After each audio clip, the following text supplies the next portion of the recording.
Well, first and foremost, I got to sit down and meet Derek, and he was just incredible. He's such a force of nature in terms of his artistic vision, his talent, his craftsmanship as a filmmaker, so I was excited for that.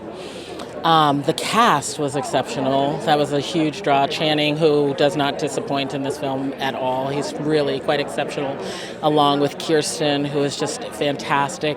Actors who I respect, people who really enjoy the craft of storytelling, of art making.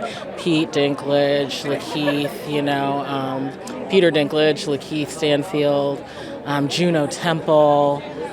Ben Mendelsohn, who I love. It was just an embarrassment of riches when it came to the story, and that it had this heart, but also a heartbeat, if that makes sense to it, that I thought was really exciting, an incredible story, and it felt like one of those films that we all used to see and make, and it inspired me to want to see those films again.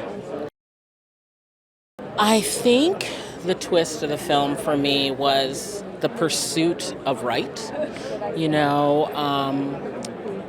And for everybody in the film, you're really watching everybody trying to get life right, and then realizing that it's a lot harder than it seems, whether that's with love, whether that's carving a new path for yourself, whether that's how to exist within your workspace and environment. People are really trying to get it right. And then I think also the other part about the story that was interesting was, who do we call a bad guy?